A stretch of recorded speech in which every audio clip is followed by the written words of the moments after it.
Oi, bora explorar hoje um verdadeiro peso pesado da área de vendas. Alcançando Excelência em Vendas, Spin Selling, do Neil Rackham. A gente tem um resumo e os pontos cruciais do livro aqui para analisar. Bora lá. A ideia é entender por que certas táticas de venda, sabe, que parecem funcionar tão bem no dia a dia, acabam falhando feio em negociações maiores, mais complexas. Uhum. O que será que a pesquisa gigantesca do Hacking, com mais de 35 mil visitas de vendas, o que ela realmente descobriu sobre o que faz a diferença? Vamos dar uma investigada nisso? Sem dúvida. E o interessante é que o livro ele meio que bate de frente com muitas ideias que eram tidas como certas, né? Como assim? Hacking percebeu que aquele foco exagerado em técnicas de fechamento, ou, sei lá, a maneira clássica de lidar com objeções, Aquelas respostas prontas, né? distinção entre perguntas abertas e fechadas, bem, nada disso era o fator decisivo para o sucesso nas vendas grandes.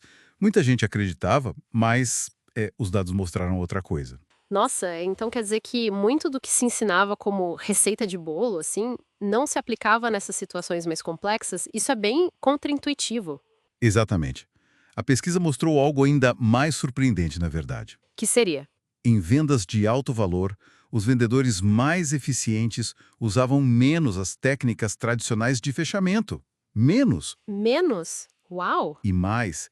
Era muito mais eficaz focar em evitar que as objeções surgissem do que simplesmente, sabe, ser bom em rebatê-las depois. Espera aí, evitar objeções em vez de só lidar com elas, isso muda bastante a perspectiva. Mas como isso se conecta com a diferença entre os tipos de venda? Aí está o ponto central. A diferença é gritante entre vendas simples, aquelas rápidas, sabe? De baixo valor, muitas vezes resolvidas numa única visita. Tipo, vender um item pequeno numa loja. Isso. E as vendas grandes, que envolvem ciclos mais longos, vários contatos, mais dinheiro na mesa e, claro, um risco muito maior percebido pelo cliente. O livro até divide a visita de vendas em 4 fases: abertura, investigação, demonstração de capacidade e obtenção de compromisso. Ok, 4 fases. E adivinha onde está a chave para as vendas grandes? Na investigação. É ali que o jogo muda. Investigação. Entendi. E falando em fechamento, você mencionou que usar menos técnicas era melhor. A pesquisa chegou a medir isso de alguma forma? Sim, e os resultados são, assim, chocantes. Em um estudo específico, quando vendedores aumentaram o uso de técnicas de fechamento em vendas de itens mais caros, O que aconteceu? a taxa de sucesso deles caiu. Caiu. Sério? Sim, parece que aquela pressão, sabe, pode funcionar para um sim rápido e pequeno. Mas para decisões grandes, o efeito é justamente o contrário. É negativo. Faz todo sentido, né? Ninguém gosta de se sentir pressionado numa decisão importante. E como se mede o sucesso, então, se não é só pelo pedido final? Ótima pergunta. É outra mudança de mentalidade importante que o livro traz. Em vendas complexas, o sucesso não se resume ao pedido fechado na hora. Não. Não. O livro introduz o conceito de avanços. São aquelas ações concretas que realmente empurram a negociação para a próxima etapa. Me dá um exemplo. Tipo, conseguir agendar uma demonstração para os diretores ou marcar uma visita técnica. Coisas que mostram que a venda está andando. Entendi. Um passo concreto. Exato. Isso é muito diferente das continuações, que é quando a conversa termina sem um próximo passo claro. Tipo vamos analisar e te retorno, sabe? Sei. Aquele vamos pensar. Isso. O foco passa a ser obter o compromisso certo para aquele momento da venda, que geralmente é um avanço, e não necessariamente a venda completa ali, de uma vez. Entendido. Então, se a investigação é tão crucial e o fechamento tradicional pode até atrapalhar, como fazer essa investigação de forma eficaz nessas vendas maiores? É aí que entra a espinha dorsal do livro, o famoso modelo SPIN. Ah, o SPIN. Já ouvi falar muito. Pois é, são 4 tipos de perguntas desenhadas para guiar a conversa de forma estratégica. Mas antes de detalhar o S e o P, o I e o N, Sim. é importante entender o que a gente busca com elas. Transformar as necessidades implícitas, que são aquelas insatisfações, dificuldades iniciais que o cliente menciona, mas talvez nem valorize tanto. Tipo uma reclamação vaga. Isso. Transformar isso em necessidades explícitas, que são declarações claras de desejo ou vontade de resolver o problema. O cliente falando, eu preciso disso. Ah, então a ideia é ajudar o cliente a perceber a real importância do problema e a querer uma solução de verdade. Precisamente. E o SPIN é a ferramenta para isso. O S são as perguntas de situação, para a gente entender o contexto geral do cliente, o cenário dele. O básico, né? O básico, mas fundamental. Depois vem o P, as perguntas de problema, para identificar essas dificuldades, as tais necessidades implícitas. Ok, situação e problema. Aí vem as mais poderosas, I de implicação. Essas exploram as consequências, o impacto desses problemas. É aqui que o problema cresce na mente do cliente, sabe? Fica mais urgente. Faz o problema parecer maior e mais sério. Exatamente. E, finalmente, N de necessidade de solução.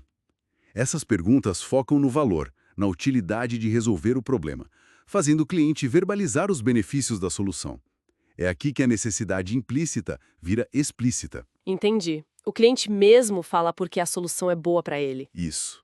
Vendedores top em vendas grandes dominam especialmente as perguntas de implicação e necessidade de solução.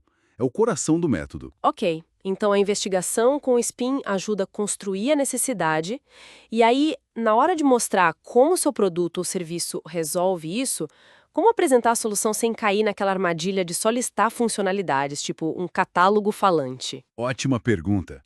O livro faz uma distinção crucial aqui entre três coisas: características, vantagens e benefícios. Certo. Qual a diferença? Características são só dados, fatos sobre o produto, algo neutro. Este carro tem um motor 1.6. Ok. Vantagens mostram como uma característica pode ajudar, mas ainda é focado no produto. O motor 1.6 te dá mais agilidade. Muita gente chama isso de benefício, mas para o SPIN não é bem isso. E o benefício, então? O benefício mostra como a solução atende a uma necessidade explícita que o próprio cliente declarou antes, por causa das perguntas SPIN.